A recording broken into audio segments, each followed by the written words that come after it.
French company പറയുന്നത് എന്താണ്?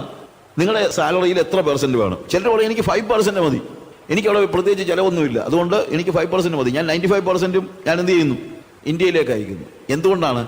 കൂടുതൽ കാലം ജീവിക്കാൻ പോകുന്നത് എവിടാണെന്ന് അവർക്കറിയാം. എവിടാ? ഇന്ത്യയിലാ. അവിടെ നിന്ന് എപ്പോൾ വേണമെങ്കിലും പറഞ്ഞു വിടാമെന്ന് പറയാം. അവരുടെ ഒരു കോൺട്രാക്റ്റാ. ആ കമ്പനിയുടെ കോൺട്രാക്ട് കഴിഞ്ഞാൽ, എന്തെങ്കിലും ഒരു ആ കോൺട്രാക്ട് ടൈം കഴിഞ്ഞാൽ, ചിലപ്പോൾ 3 years or 5 years കഴിഞ്ഞാൽ അവർക്ക് തിരിച്ചു പോരേണ്ടി വരും.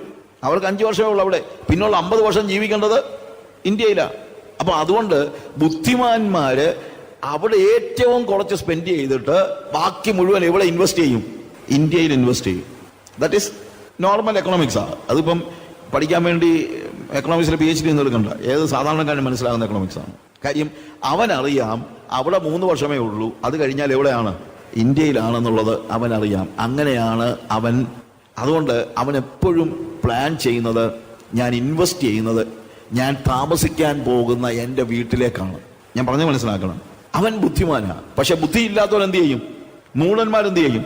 എല്ലാം അവിടെ തന്നെ അവൻ റിസീവ് ചെയ്യും, അവിടെ സുഖിക്കും. തിരിച്ച് ഇന്ത്യ വരുമ്പോൾ ഒന്നും കാണത്തില്ല. ഇതുപോലെ തന്നെ നമ്മൾ ലോകത്തിൽ എത്ര കാലമാണ് ജീവിക്കാൻ പോകുന്നത്? 50, 60, 70 വർഷങ്ങൾ, അല്ലെങ്കിൽ 100 വർഷം ആയിക്കോട്ടെ. പക്ഷെ ഇത് കഴിഞ്ഞിട്ട് എങ്ങോട്ട് പോവുകയാണ്? നിത്യതയിലേക്ക് പോവുകയാണ്. നിത്യതയിലേക്ക് പോയാൽ അവിടെ 50, 100 വർഷമാണോ? അല്ല. 10,000 വർഷവുമല്ല, 1,00,000 വർഷവുമല്ല, കോടി വർഷങ്ങളുമല്ല, നിത്യതയാണ്. അപ്പൊ ഞാൻ ബുദ്ധിമാനാണെങ്കിൽ ഞാൻ ചെയ്യുന്നത് എന്തായിരിക്കും? ഇവിടെ എത്രയും മിനിമം ജീവിച്ചിട്ട് മാക്സിമം ഞാൻ എന്ത് ചെയ്യും? നിത്യതയിൽ ഇൻവെസ്റ്റ് ചെയ്യും. അപ്പോഴാണ് ഞാൻ ബുദ്ധിമാനാകുന്നത്. അല്ലെങ്കിൽ ഞാൻ ബുദ്ധിഹീനനാണ്, ഞാൻ മൂഢനാണ്. കർത്താവ് വിളിക്കുന്ന അതാണ്. കണ്ണുണ്ടായിട്ടും കാണാതെയും ചെവിയുണ്ടായിട്ടും കേൾക്കാതെയും ഇരിക്കുന്ന മൂഢന്മാരും ബുദ്ധിഹീനരുമായ ജനമേ, ഇത് കേൾപ്പിൻ. ലോകത്തിലെ ശരീര സുഖങ്ങൾക്ക് വേണ്ടി, ലോകത്തിൽ കണ്ണിന്റെ അഴകിന് വേണ്ടി, മറ്റുള്ളവരെ കാണിച്ച് ഇവിടെ ഞെളിഞ്ഞു നടക്കാൻ വേണ്ടി, ഓരോന്ന് ഇതിനകത്ത് ഇവിടെ എങ്ങനെയെങ്കിലും ഒക്കെ വലിയ ആളാകാൻ നോക്കുന്ന വ്യക്തികൾ വിഡ്ഢികളാണ്. കാര്യം അവന് നിത്യതയെക്കുറിച്ച് ദർശനമില്ലാത്തവനാണ്. നിത്യതയെക്കുറിച്ച് ദർശനമുള്ളവൻ ഇവിടെ ആള് കളിക്കാൻ പോകത്തില്ല, ഇവിടെ കസേര വാങ്ങിക്കാൻ പോകത്തില്ല. നിത്യതയെക്കുറിച്ച് ദർശനമുള്ളവൻ ഇവിടെ കൗൺസിൽ മെമ്പർ ആകാനും അതിനും ഇതിനൊന്നും പോകത്തില്ല. അവൻ അതൊന്നും വേണ്ട.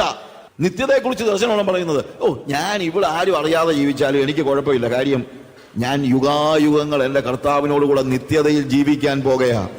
ആ ബോധ്യമുള്ളവനാണ് ബുദ്ധിമാൻ. അല്ലാതെ ഇവിടെ എങ്ങനെയെങ്കിലും സമ്പാദിച്ചു കൂട്ടുന്നവനോ. സമ്പാദ്യം മാത്രമല്ലല്ലോ. പണ്ടൊക്കെ മനുഷ്യന്റെ ഒരു പ്രത്യേകത ഞാൻ പലപ്പോഴും ആലോചിച്ചിട്ടുണ്ട്. മനുഷ്യന്റെ, നമ്മുടെ വിശ്വാസികളുടെ തന്നെ കഴിഞ്ഞ കാലങ്ങളിലെ ഈ വളർച്ച ഞാൻ ഇങ്ങോട്ട് നോക്കുകയായിരുന്നു. പണ്ട് കാലത്ത് നമ്മുടെ പിതാക്കന്മാർ വിശ്വാസത്തിലേക്ക് വന്നപ്പോൾ അവർ പറഞ്ഞൊരു കാര്യമുണ്ട്: ഭൂമിയിൽ എനിക്കൊന്നും വേണ്ട, എനിക്ക് എന്ത് മതി? എൻ്റെ കർത്താവിനെ കണ്ടാൽ മതി. എനിക്ക് അവർ നിത്യതയുടെ ദർശനത്തിൽ ജീവിച്ചവരാണ് നമ്മുടെ പൂർവ്വപിതാക്കന്മാർ. അവർ പറഞ്ഞു, എനിക്ക് ഭൂമിയിലൊന്നും വേണ്ട. അവർക്ക് ലാഭമായിട്ട് നോക്കി അവർ ഛേദമെന്ന് എണ്ണി. അവര് സ്വർഗത്തെ കണ്ടോണ്ട് ജീവിച്ചു. എന്നാൽ അടുത്ത തലമുറ വന്നപ്പോൾ ആ തലമുറ പറഞ്ഞ എന്നറിയാമോ? സ്വർഗത്തിൽ പോണം, എന്നാൽ ഇവിടെയും വല്ലതും വേണ്ടായോ? അങ്ങനെ അങ്ങ് സ്വർഗത്തിൽ പിന്നല്ലേ സ്വർഗത്തിൽ ചെല്ലുന്നത്. അതുകൊണ്ട് ഇവിടെ കൂടെ വേണം എന്ന് പറയാൻ തുടങ്ങി. അപ്പോഴത്തേക്ക് കുറച്ച് പ്രോസ്പെരിറ്റി തിയോളജിൻസ് പറഞ്ഞു, അതെ ഇപ്പോൾ തന്നെ ഇവിടെ തന്നെ എന്ന് പറയുന്ന കുറെ പ്രോസ്പെരിറ്റി പ്രീച്ചേഴ്സും വന്നു. വാസ്തവത്തിൽ അത് ദൈവത്തിന്റെ ഒരു ശിക്ഷാവിധിയാണ്. നിങ്ങൾ മോഹിക്കുന്നതാണ്. നിങ്ങളുടെ മോഹങ്ങൾക്കനുസരിച്ച് പ്രസംഗിക്കുന്നവരെ പിശാച് വളഞ്ഞുവിടും. നിങ്ങൾക്ക് എന്ത് ആദ്യ കാലത്ത് നിത്യതയെക്കുറിച്ചുള്ള പ്രസംഗങ്ങളെ ഉണ്ടായിരുന്നുള്ളൂ. കർത്താവിന്റെ വരവിനെ കുറിച്ചും അതിനുശേഷമുള്ള കാര്യം അവരുടെ മനസ്സിൽ മുഴുവൻ നിറഞ്ഞു നിന്നത് കർത്താവിന്റെ വരവും അതിനുശേഷം നിത്യതയിൽ അവനോടുകൂടെ വസിക്കുന്നതുമായിട്ടുള്ള കാര്യങ്ങളാണ്. അന്ന് ഉണ്ടായിരുന്ന പ്രസംഗങ്ങളും അങ്ങനത്തെ പ്രസംഗങ്ങളായിരുന്നു. എന്നാൽ ധനമോഹികളായ, പണമോഹികളായ ഒരു സെക്കൻഡ് ജനറേഷൻ വന്നപ്പോൾ പ്രസംഗിക്കുന്നവനും പണത്തെക്കുറിച്ചും പദവികളെക്കുറിച്ചും ഒക്കെ പ്രസംഗിക്കാൻ തുടങ്ങി. നിന്നെ വാലല്ല തലയാക്കും ഇതും പറഞ്ഞുകൊണ്ട് കുറച്ച് പ്രവാചകന്മാർ പറഞ്ഞു. അതൊരു ശിക്ഷാവിധിയാ. ശരിക്കും പറഞ്ഞാൽ പോൾ വാഷർ പറഞ്ഞത് ദാറ്റ് ഈസ് എ ജഡ്ജ്മെന്റ്. കാര്യം നീ പ്രതീക്ഷിക്കുന്നത് അല്ലെങ്കിൽ നീ ആഗ്രഹിക്കുന്നത് നിനക്ക് കിട്ടും. പ്രസംഗവും അത് തന്നെയാണ്.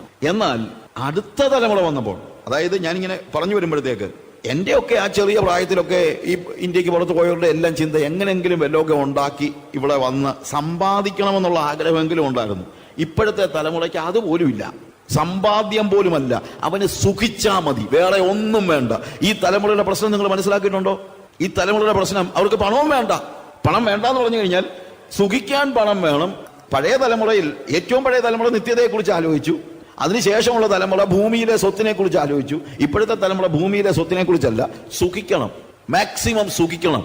അപ്പോഴാണ് കൃപയുടെ പ്രവാചകന്മാരെ പറഞ്ഞത്, സുഖിച്ചോ മക്കളെ, ഒരു കുഴപ്പമില്ലടാ, പാപം ചെയ്താൽ നീ നരകത്തിലൊന്നും പോകത്തില്ല, നീ എന്ത് ചെയ്താലും കുഴപ്പമില്ല, നീ സ്വർഗത്തിൽ തന്നെ പോകും, നീ പാപം ചെയ്യുമ്പോൾ കൃപയിൽ നിന്ന് വീഴുകയല്ല, കൃപയിലേക്ക് വീഴുകയാണ് എന്ന് പറയുന്ന കുറെ എണ്ണത്തിനെ പിശാചിങ്ങോട്ട് അയച്ചു. ഞാൻ പറയുന്നത് ഗ്രഹിക്കണം നിങ്ങൾ. ഈ സുഖഭോഗികളായ ആളുകൾ, ഇന്നത്തെ ജനങ്ങളുടെ പ്രത്യേകത ഏതാണ്? സുഖഭോഗികളാണ്. സുഖിക്കണമെന്നല്ലാതെ ഒരു ചിന്തയുമില്ല. അങ്ങനെയുള്ള ഒരു ജനസമൂഹം, അവരെ കുറിച്ച് പറയുന്ന അവർ വിഡ്ഢികൾ. കാര്യം, അവന് നിത്യതയെക്കുറിച്ച് ദർശനമില്ല. നമ്മുടെ പിതാക്കന്മാരൊക്കെ വിഡ്ഢികളാരും നിങ്ങൾ ചിന്തിക്കുന്നുണ്ടോ? ഒരിക്കലുമല്ല. അവരായിരുന്നു ബുദ്ധിമാന്മാർ. കാര്യം, അവർ നിത്യതയെക്കുറിച്ചുള്ള ദർശനത്തിൽ ജീവിച്ചവരാണ്. ഫൂൾസ് ഇവിടെ വിളിക്കുന്നതാണ് മൂഢന്മാർ. എന്തുകൊണ്ടാണ്? സമ്പാദിച്ചു വെക്കുന്നതും ആയിക്കോട്ടെ, ഈ സുഖിക്കുന്നതും സമ്പാദിച്ചു കഴിഞ്ഞിട്ടാണ് സുഖിക്കുന്നത്. ആദ്യം ഒന്നും ഇല്ലാത്ത ഒരുത്തിന് കാശുണ്ടാകുമ്പോൾ കുറച്ച് സമ്പാദിക്കാൻ തോന്നും, കുറച്ച് കാശുണ്ടായി കഴിയുമ്പോൾ സുഖിക്കണമെന്ന് തോന്നും, അതും കഴിയുമ്പോൾ കൗൺസിൽ മെമ്പർ ആകണമെന്ന് തോന്നും, പിന്നെ പദവികളാണ്. ഞാനിങ്ങനെ വെട്ടിത്തുറന്ന് പറയുന്നതിന്റെ കാര്യം മറ്റൊന്നുമല്ല, അവരും കൂടെ നഷ്ടപ്പെട്ടു പോകാതിരിക്കാനാണ് ഞാനീ പറയുന്നത്. എന്തുകൊണ്ടാണ് ഇവരെ ഫൂൾ എന്ന് വിളിക്കാൻ കാര്യം? മൂഢന്മാർ. കാര്യം, ഒടുക്കം എന്ത് സംഭവിക്കുമെന്ന് അവരാലോചിച്ചില്ല. ഒടുക്കം എന്ത് സംഭവിക്കുമെന്നതിനെ കുറിച്ച് അവർക്കൊരു ചിന്തയില്ലാതായിപ്പോയി.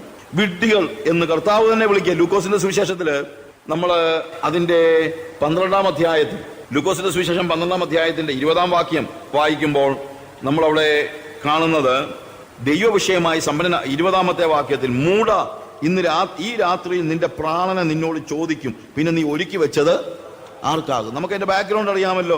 ഒരു മനുഷ്യന് 18-ാമത്തെ വാക്യത്തിൽ 16-ാമത്തെ വാക്യത്തിൽ ധനവാനായ ഒരു മനുഷ്യന് ഭൂമി നന്നായി വിളഞ്ഞു. അപ്പോൾ അവൻ, ഞാൻ എന്ത് ചെയ്യേണ്ടു, എന്റെ വിളവ് കൂട്ടിവെപ്പാൻ സ്ഥലം പോരാ എന്ന് ഉള്ളിൽ വിചാരിച്ചു. ഇന്നത്തെ പ്രശ്നം ഇതാണ്, കാശ് എന്തോ ചെയ്യണമെന്ന് അറിയാൻ വയ്യാത്ത ജനത. പണ്ടൊക്കെ പണം കിട്ടിക്കഴിഞ്ഞാൽ അതിനൊരു ഉപയോഗമെങ്കിലും ഉണ്ടായിരുന്നു. ഇന്ന് പണം കിട്ടിക്കഴിഞ്ഞാൽ അതിനൊരു ഉപയോഗമില്ല. ബാങ്ക് അക്കൗണ്ടിൽ കാണുന്ന ഡിജിറ്റ്സ് ഇടത്തോട്ട് നീളുന്നതല്ലാതെ വേറെ ഒരു ഗുണവും ഈ പണം കൊണ്ട് ഇവന്മാർക്ക് ആർക്കും ഇല്ല. ഇടയ്ക്കിടയ്ക്ക് സ്റ്റേറ്റ്മെന്റ് എടുത്ത് നോക്കി രസിക്കാമെന്നേ ഉള്ളൂ, അല്ലാതെ എന്തോന്ന് ഗുണം?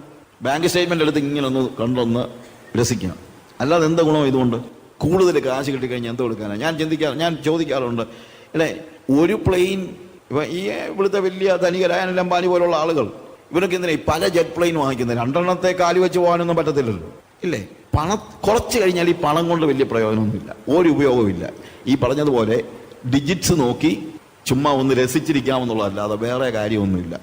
അങ്ങനെ ഇവന്റെയും പ്രശ്നം ഇതാണ്. ഇവൻ പറഞ്ഞു, ഞാൻ എന്തോ ചെയ്യും, എനിക്കിതെല്ലാം കൂടെ വന്നു കഴിഞ്ഞിട്ട് ഇപ്പൊ ഞാൻ എന്തോ ചെയ്യും എന്നിട്ട് പറയാ, എന്നാലും ഞാൻ ആർക്കും കൊടുക്കത്തില്ല, ഞാൻ എന്തോ ചെയ്യും, എന്റെ കളപ്പുരകളെ ഞാന് പിന്നെ അവൻ പറഞ്ഞത്, ഞാൻ ഇത് ചെയ്യും, എന്റെ കളപ്പുരകളെ പൊളിച്ച് അധികം വലിയോ പണിയും, എന്റെ വിളവും വസ്തുവകളും എല്ലാം അതിൽ കൂട്ടിവെക്കും. ഇതാ ഇന്നത്തെ പ്രശ്നം. പൈസ എന്തോ ചെയ്യണമെന്ന് ഇന്നുള്ളവൻ അറിയത്തില്ല. ഒടുവിൽ എന്ത് ചെയ്യും? എന്നാൽ വല്ലവർക്കും കൊടുക്കത്തുമില്ല. എന്ത് ചെയ്യും? പിന്നെ കൂട്ടിവെക്കും. എവിടെയൊക്കെ ഇൻവെസ്റ്റ് ചെയ്യാമോ അവിടെല്ലാം ഇൻവെസ്റ്റ് ചെയ്ത് കൂട്ടി വെക്കും. കർത്താവ് ചോദിക്കുകയാണ്, പിന്നെ അവൻ പറഞ്ഞത്, ഞാനിത് ചെയ്യും, എന്റെ കളപ്പുരകളെ പൊളിച്ച് അധികം വലിയ പണിത് എന്റെ വിളവും വസ്തുക്കളും എല്ലാം അതിൽ കൂട്ടിവെക്കും. എന്നിട്ട് എന്നോട് തന്നെ, നിനക്ക് ഏറിയ ആണ്ടുകൾക്ക് മതിയായ അനവധി വസ്തുവക സ്വരൂപിച്ചു വെച്ചിരിക്കുന്നു, ആശ്വസിക്കുക, തിന്നുക, കുടിക്കുക, ആനന്ദിക്കുക. ഞാൻ പറഞ്ഞ കാര്യങ്ങളൊക്കെ നടക്കുന്നത് കണ്ടോ? ആദ്യം ഒന്നും ഇല്ലാഞ്ഞവന് കാശുണ്ടായി കഴിഞ്ഞപ്പോൾ കൂട്ടിവെക്കാൻ തുടങ്ങി. കൂട്ടിവെക്കുന്ന എന്തിനു വേണ്ടിയാണ്? സുഖിക്കാൻ വേണ്ടി. ഇതൊക്കെ ദൈവവചനത്തിൽ കൃത്യമായി പറഞ്ഞിരിക്കുന്ന കാര്യങ്ങളാണ്. ഇന്ന് നടക്കുന്ന കാര്യങ്ങൾ ദൈവവചനത്തിൽ അതിന്റെ സീക്വൻസ് അനുസരിച്ച് തന്നെ പറഞ്ഞിരിക്കുകയാണ്. എന്നാൽ കർത്താവിന്റെ ചോദ്യം, മൂഢ, ഇന്ന് രാത്രിയിൽ ഈ രാത്രിയിൽ നിന്റെ പ്രാണനെ നിന്നോട് ചോദിക്കും, പിന്നെ നീ ഒരുക്കി വെച്ചത് ആർക്കാകും? വിഡ്ഢിയെന്നാ വിളിക്കുന്നത്. അതുകൊണ്ടാണ് ഞാൻ പറഞ്ഞത്, കർത്താവ് പറയാണ്, അവർ വിഡ്ഢികൾ, ബുദ്ധിഹീനർ, വിഡ്ഢികൾ. ഇന്ന് രാത്രിയിൽ ഇത് നീ കൂട്ടിവെച്ചത് ഇത് ആർക്കാകും? മൂക്കിനകത്തോട്ട് കയറിയ ശ്വാസം തിരിച്ചു പോയില്ലെങ്കിൽ തീർന്നില്ലേ നിന്റെ മുഴുവനും? അത്രയല്ല ഉള്ളോ ജീവിതം? ഈ ലൈഫിനകത്ത് അഹങ്കരിക്കുന്നതിന്റെ കാര്യം എന്താണ് എന്ന് പറയാണ്. ദൈവവിഷയമായി സമ്പന്നനാകാതെ തനിക്ക് തന്നെ നിക്ഷേപിക്കുന്നതിന്റെ കാര്യം ഇങ്ങനെയാകുന്നു, അവൻ വിഡ്ഢിയാണ്. ദൈവവിഷയമായി സമ്പന്നനാകുക, ആത്മീക കാര്യങ്ങളിൽ, ദൈവിക കാര്യങ്ങളിൽ ദൈവവിഷയമായി സമ്പന്നനാകുക. അല്ലാത്തവന്റെ കാര്യം ഇതിൽ കൂടുതൽ. അതുകൊണ്ട് അവൻ തന്റെ ശിഷ്യന്മാർ പറഞ്ഞത്, ആകയാൽ എന്ത് തിന്നും എന്ന് ജീവനായിക്കൊണ്ടും എന്തുടുക്കുമെന്ന് ശരീരത്തിനായിക്കൊണ്ടും വിചാരപ്പെടരുത്. ഇതിനെക്കുറിച്ചൊന്നും നീ വിചാരപ്പെടേണ്ട കാര്യമൊന്നുമില്ല. ആഹാരത്തെക്കാൾ ജീവനും ഉടുപ്പിനേക്കാൾ ശരീരവും വലുതല്ലോ. കാക്കയെ നോക്കുവിൻ, അത് വിതയ്ക്കുന്നില്ല, കൊയ്യുന്നില്ല, അതിന് പാണ്ഡികശാലയും കളപ്പുരയും ഇല്ല, എങ്കിലും ദൈവം അതിനെ പുലർത്തുന്നു. പറവജാതികളെക്കാൾ നിങ്ങൾ എത്ര വിശേഷതയുള്ളവർ. നിനക്ക് ആവശ്യമുള്ളത് കർത്താവ് തരും. നമ്മൾ ദൈവത്തിൽ ആശ്രയിച്ച് ജീവിച്ചാൽ ദൈവം നമ്മളെ അധ്വാനിക്കരുതെന്നല്ല. ചിലപ്പോൾ ആളുകൾ, ഞാൻ അങ്ങനെ ഉണ്ട്, ചിലപ്പോൾ ആളുകളുടെ പറയുമ്പോൾ എല്ലാ കാര്യങ്ങളും പറയണമല്ലോ. ആകാശത്തിലെ പറവകളെ നോക്കുവിൻ, അവ വിതയ്ക്കുന്നില്ല, കൊയ്യുന്നില്ല, കളപ്പടിയിൽ കൂട്ടിവെക്കുന്നുമില്ല. അപ്പൊ നമ്മൾ പറയും അതേന്നേ നമ്മളൊന്നും ചെയ്യണ്ട. പക്ഷേ ഒരു പറവേൻ രാവിലെ 11 മണിക്ക് മരത്തിലിരുന്ന് ഉറക്കം തൂങ്ങുന്നില്ല, ഉണ്ടോ? പറവയുടെ കാര്യം പറഞ്ഞുകൊണ്ട് ഉറക്കം തൂങ്ങാൻ വേണ്ടിയല്ല, അധ്വാനിക്കാതിരിക്കാൻ വേണ്ടിയല്ല. അധ്വാനിക്കുക എന്ന് പറയുന്നത് ദൈവം മനുഷ്യന് കൊടുത്തിരിക്കുന്ന ഒരു പ്രധാനപ്പെട്ട കർത്തവ്യമാണ്. ആദമനെ ഹവ്വയെയും സൃഷ്ടിച്ചിട്ട് ആദ്യം പറഞ്ഞത് പോയി പണിയെടുക്കാനാണ്. ഏദൻ തോട്ടത്തിൽ വേല ചെയ്യുവാൻ അവരെ ആക്കി. വേല ചെയ്യാത്തവൻ തിന്നുകയും അരുതെന്ന് ദൈവത്തിന്റെ വചനം കൃത്യമായിട്ട് പറയുന്നുണ്ട്. ഞാൻ അധ്വാനത്തിൽ വിശ്വസിക്കുന്ന ആളാണ്, അത് ഞാൻ എതിരൊന്നുമല്ല. പക്ഷേ വിചാരപ്പെടരുതെന്നാ പറയുന്നത് ഇവിടെ. വിചാരപ്പെടരുത്, എങ്ങനെ ജീവിക്കും എന്നൊന്നും നീ വിചാരപ്പെടേണ്ട കാര്യമൊന്നുമില്ല. ചിന്തിക്കരുതെന്നുമല്ല. ഞാൻ ചിലപ്പോൾ പറയാറുണ്ട്, നാളെക്കുറിച്ച് വിചാരപ്പെടരുത്, നാളെക്കുറിച്ച് ചിന്തിക്കരുതെന്നല്ല. നാളെ രാവിലെ ദോശ ഉണ്ടാക്കണമെങ്കിൽ രാവിലെ ചിന്തിച്ചാൽ പോരാ. ദോശ ഉണ്ടാക്കണമെങ്കിൽ തലേ ദിവസം തന്നെ ചിന്തിക്കണം, എന്നാലല്ലേ ദോശ ഉണ്ടാക്കാൻ പറ്റുള്ളൂ, ഇല്ലേ? ചിന്തിക്കരുതെന്നല്ല, വിചാരപ്പെടരുത്. ചിന്തിക്കുന്നതും വിചാരപ്പെടുന്നതും രണ്ടും രണ്ടാണ്. നമ്മൾ ചെയ്യേണ്ട കാര്യങ്ങളെ കുറിച്ച് നമുക്ക് ബോധ്യം ഉണ്ടായിരിക്കണം, അത് ചെയ്യണം, അധ്വാനിക്കണം. എന്നാൽ ബാക്കി കാര്യങ്ങളെ കുറിച്ച് നീ എന്ത് ചെയ്യാൻ പാടില്ല? വിചാരപ്പെടുവാനായിട്ട് പാടില്ല. വിചാരപ്പെടുന്നവൻ വിഡ്ഢിയാണ്. അതുപോലെ ദൈവവിഷയമായി സമ്പന്നനാകാതെ തനിക്ക് തന്നെ കൂട്ടിവെക്കുന്നവനും വിഡ്ഢിയാണ്. രണ്ടുപേരും വിഡ്ഢികളാണ്. ഇന്ന് ഈ രാത്രി നിന്റെ പ്രാണനെ ചോദിച്ചാൽ ബുദ്ധി എന്ന് പറയുന്നത് എന്താണ്? ബുദ്ധി എന്ന് പറയുന്നത് ദൈവവിഷയമായി സമ്പന്നനാകുന്നതാണ്. സങ്കീർത്തനം 90:12 നമ്മള് മോശ ചോദിക്കുന്ന ഒരു വാക്യമാണ്, ഞങ്ങൾ ജ്ഞാനമുള്ള ഒരു ആത്മാവിനെ പ്രാപിക്കേണ്ടതിന് ഞങ്ങളുടെ നാളുകളെ എണ്ണുവാൻ ഞങ്ങളെ ഉപദേശിക്കണമേ. ഞങ്ങൾ ജ്ഞാനമുള്ള ഒരു ആത്മാവിനെ പ്രാപിക്കേണ്ടതിന്. പ്രിയമുള്ളവരെ, എന്താണ് ജ്ഞാനം? ജ്ഞാനം എൻ്റെ നാളുകളെ എണ്ണുന്നതാണ്. എപ്പോഴും ഞാൻ പറയാണ്, എത്ര കാലത്തേക്കായത്, ഇനി എത്ര നാളുകൂടെ ഇവിടെ ജീവിക്കാൻ പോകുന്നത്, ഇത് കഴിഞ്ഞ് നമ്മളങ്ങ് പറന്നു പോകത്തില്ലേ എന്ന് പറയുന്ന ഹൃദയമാണ് ജ്ഞാനമുള്ള ഹൃദയം. അതായത് ഈ ലോകത്തിന്റെ നൈമിഷികതയെക്കുറിച്ചുള്ള തിരിച്ചറിവിൽ ജീവിക്കുന്നവനാണ് ജ്ഞാനി, അല്ലാത്തവൻ വിഡ്ഢി. ഈ ലോകത്തിലെ നൈമിഷികതയെക്കുറിച്ച് ചിന്തിക്കുന്ന, അതിനെക്കുറിച്ച് ആലോചിക്കുകയും നിത്യതയെക്കുറിച്ചുള്ള ദർശനത്തിൽ ജീവിക്കുകയും ചെയ്യുന്നവനാണ് ജ്ഞാനിയായ മനുഷ്യൻ എന്നുള്ളത് നമ്മൾ മറന്നു പോകരുത്. അല്ലാത്തവൻ വിഡ്ഢിയാണ്. ബുദ്ധിമാൻ, നിങ്ങൾ ബുദ്ധിമാന്മാരാകണം. ദാനിയേലിന്റെ പ്രവചനം 12-ാം അധ്യായത്തിന്റെ 1 മുതലുള്ള വാക്യങ്ങൾ വായിക്കുമ്പോൾ, ദാനിയേലിന്റെ പ്രവചനം അതിന്റെ 12-ാം അധ്യായത്തില് അതിന്റെ 1 മുതലുള്ള വാക്യങ്ങൾ വായിക്കുമ്പോൾ, ഞാൻ പെട്ടെന്ന് അങ്ങ് വായിക്കുകയാണ്. ആ കാലത്ത് സ്വജാതിക്കാർക്ക് തുണ നിൽക്കുന്ന മഹാപ്രഭുവായ മിഖായേൽ എഴുന്നേൽക്കും. ഒരു ജാതി ഉണ്ടായത് മുതൽ ഈ കാലം വരെ സംഭവിച്ചിട്ടില്ലാത്ത കഷ്ടകാലം ഉണ്ടാകും. അന്ന് നിന്റെ ജനം പുസ്തകത്തിൽ എഴുതി കാണുന്ന ഏവനും തന്നെ രക്ഷ പ്രാപിക്കും. ഈ പുസ്തകത്തിൽ എഴുതപ്പെട്ടിരിക്കുന്നത് എഴുതി കാണുന്ന ഏവനും തന്നെ രക്ഷ പ്രാപിക്കും. നിലത്തിലെ പൊടിയിൽ നിദ്ര കൊള്ളുന്നവർ, 2-ാമത്തെ വാക്യം, ചിലർ നിത്യജീവനായും ചിലർ ലജ്ജയ്ക്കും നിത്യനിന്ദയ്ക്കുമായും എഴുന്നേൽക്കും. ചിലർ, അതായത് ഒരു ഒടുക്കമുണ്ട്. ആ ഒടുക്കം ചിലർക്ക് ചില രീതിയിലും മറ്റു ചിലർക്ക് മറ്റു ചില രീതിയിലുമാണ്. എല്ലാവർക്കും ഒരുപോലല്ല ഒടുക്കം, എല്ലാവർക്കും ഒരുപോലല്ല. ആ ഒടുക്കത്തിൽ ചിലർ നിത്യജീവനായി എഴുന്നേൽക്കും, ചിലർ നിത്യനിന്ദയ്ക്കായിട്ട് എഴുന്നേൽക്കും. എന്നാൽ 3-ാമത്തെ വാക്യത്തിൽ പറയുന്നു, എന്നാൽ ബുദ്ധിമാന്മാർ, ഒരു പ്രത്യേക ഗ്രൂപ്പാണ് ബുദ്ധിമാന്മാർ. ആ ഗ്രൂപ്പിൽ പെടണം നമ്മൾ. ബുദ്ധിമാന്മാർ ആകാശമണ്ഡലത്തിലെ പ്രഭ പോലെയും പലരെയും നീതിയിലേക്ക് തിരിക്കുന്നവർ നക്ഷത്രങ്ങളെ പോലെയും എന്നും പ്രകാശിക്കും.